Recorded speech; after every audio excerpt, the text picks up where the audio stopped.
কি হয়েছে অ্যাকচুয়ালি বলুন তো? ঘটনাটা। এই আমরা বিশ্ববিদ্যালয়ের জন্মদিবস পালন করতেছিলাম। তো এই নিয়ে এখানের দুই ব্যক্তি এসে আমাদের পালন করার সময় শেষ।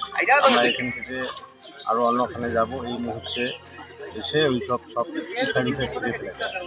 এটা আমাদের রাজবংশী জনজাতির খুব সেন্টিমেন্টে আঘাতের কথা।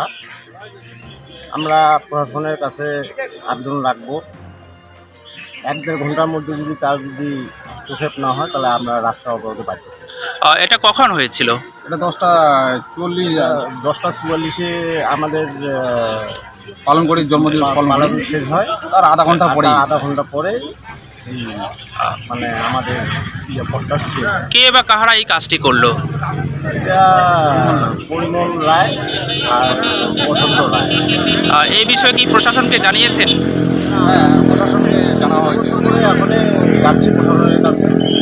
না কেউ আছে এই বিষয় নিয়ে খুব মর্মাহত আমরা আছি। সকলে সাধারণ জনগণ, ক্লাবের সদস্য সবাই আছে।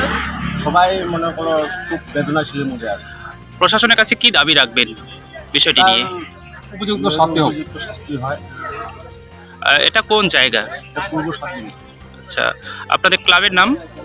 শ্রীদয়াল সংঘ। আপনার নাম? আমার নাম কমল রায়। অ্যাকচুয়ালি কি হয়েছিল বলুন তো একটু?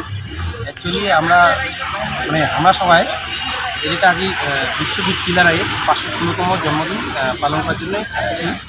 আমরা পালনও করেছি। পালন করার পর প্রায় আধা ঘন্টা পরে আর কি আমরা দেখি পানি যে স্থানীয় পরিমল রায় আর বসন্ত রায় আমরা দুজনে আসিয়া আমার যে বিশ্বজিৎ চিলা রায়ের যে ব্যানার, সেই ব্যানারটা তুলে নিয়ে আমরা রাস্তার মধ্যে ফেলে দিই, ভাঙিয়ে গুড়ি ফেলে দিই। এরপর কি করলেন? এরপর আমরা চাচ্ছি যে তার উপযুক্ত শাস্তি। এই বিষয়ে প্রশাসনকে কি জানিয়েছেন? হ্যাঁ, এই প্রশ্ন জানা হচ্ছে। কি দাবি রাখছেন প্রশাসনের কাছে? তার উপযুক্ত শাস্তি হবে। আমরা সবাই রাজবংশী সম্প্রদায়ের হিসাবে আমরা চাচ্ছি যে তার শাস্তি হবে। আপনাদের যে ক্লাব, সেই ক্লাবের নাম কি? নাম শ্রীদয়াল সংঘ। আচ্ছা, এটা কোন জায়গা? এটা হচ্ছে পানবাড়ি, পূর্ব সাতদিন। আচ্ছা, আপনার নাম? আমার নাম জগন্নাথ রায়।